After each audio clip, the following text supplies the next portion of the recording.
Penguin Random House Audio presents The Business of Lovers by Eric Jerome Dickey. Read for you by Dominic Hoffman and Amir Abdullah. For Uncle Darrell and Auntie Carol. Youth is a blunder, manhood a struggle, old age a regret. Benjamin Disraeli. Broken crayons still color. IHadCancer.com. No man's born ready for marriage. They have to be trained. Joan Crawford as Harriet Craig. Chapter 1. Brick. The timer on my iPhone went off. An hour had passed, but I didn't see Penny at the gate to the mansion. Feeling ill at ease, I called her cell. By the second ring, I'd opened the glove box to get my snub-nosed revolver. By the third ring, I was out of my car, heading down the driveway to that mansion, ready to kick down the front door. But then Penny answered. I took a breath but didn't turn back around. There was laughter and erotic moans in the background. I said, "Code phrase. Your cockeyed mama eats Mexican food and farts the third verse of the national anthem." I turned around, headed back toward my car. "You wrapping up in there?" High heels clip-clopped across either wooden or tiled floors. She said, "1 second." She put me on hold long enough for me to get back in my ride. Penny returned to the line, caught her breath. "Clients want another hour." "Who are they?" "Hollywood heads from a big-time casting agency getting coked up and talking about actors and shit. They know who is swallowed to get a 5 and under and who took it up the ass to get a movie deal." "Get paid first." "There are 3 other dates by the hour here." "I didn't see them come in." "They were here first. They're staying, too." We were in the prestigious Hancock Park neighborhood, a palm tree-lined, melanin-deficient area off of Wilshire Boulevard.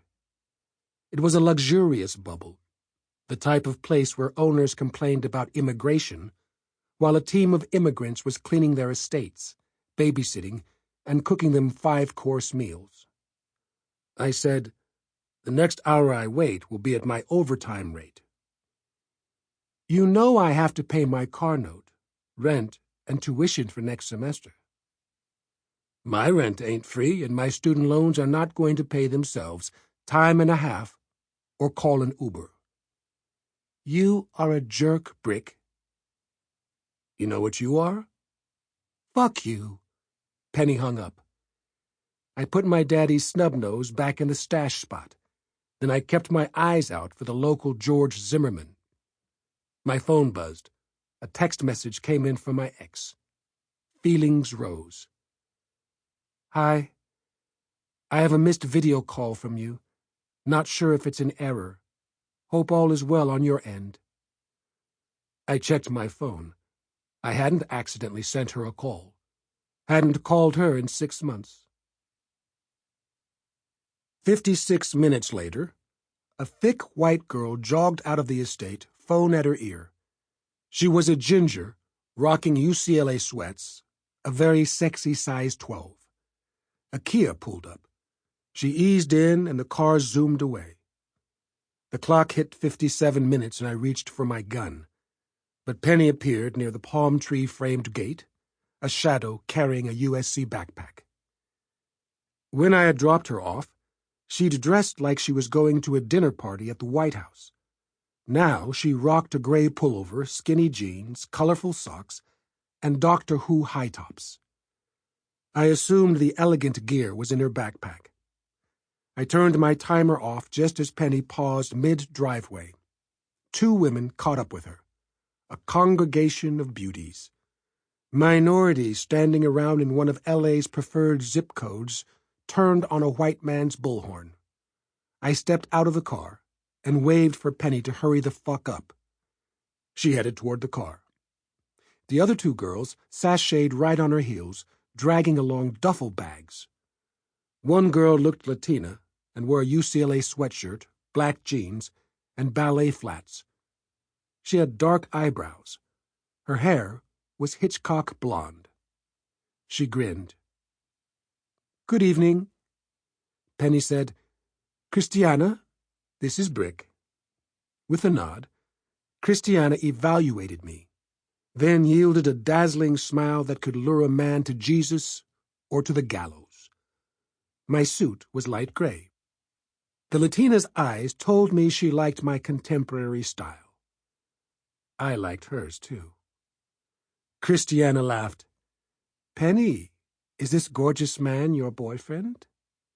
Penny said, "We're neighbors. I hire him as a chauffeur bodyguard when I work." A girl carrying a Moschino bag came up next to her. She wore New Religion jeans, pink Uggs, and a pink Gap hoodie. She rocked goth makeup and shades. Her hair was short and natural, dyed a dark red. Penny said, "And this is my girl, Mocha Latte." Her expression was terse. Something had happened in there, and she wasn't happy about it.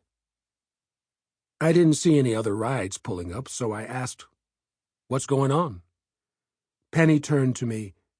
"They're rolling with us. Ass, gas, or cash, and I don't accept the first two on that list. Same for EBT.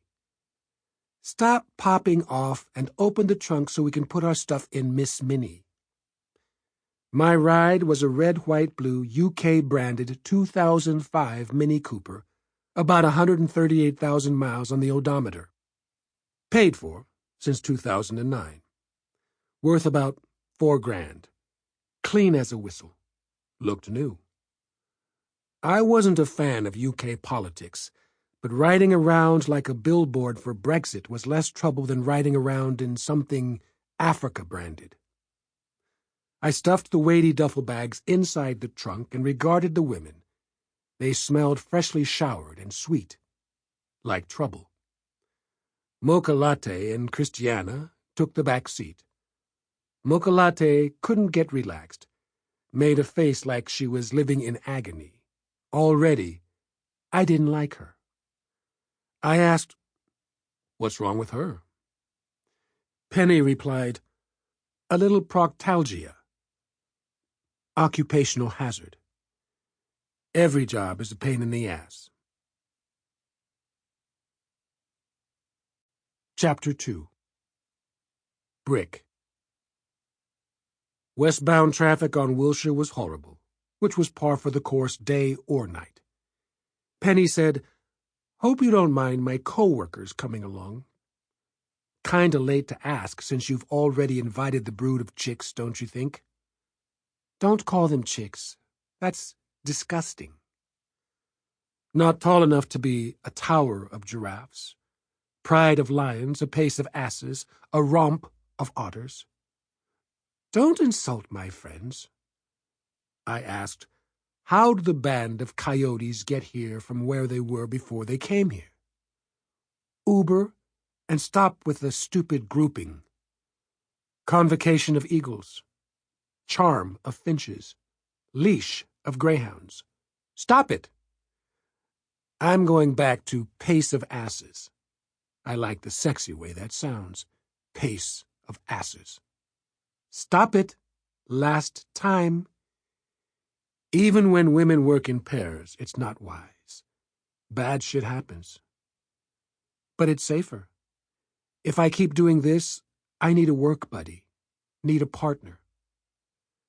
I asked Christiana, "Where do you and your friend live?" "We were roommates in Santa Monica. Now we are homeless together." Penny said, "I told them they can crash at my place for a couple of days." Christiana said, "We lost our apartment, got evicted 2 days ago. Landlord didn't like us. Asked me for my fucking immigration papers, and when I didn't show them, said he would call ICE." Mocha Latte's phone rang. She answered with a frowning face, but a fake, cheery voice. "Hello, who is this?" Oh, you, I remember. Sample complete. Ready to continue?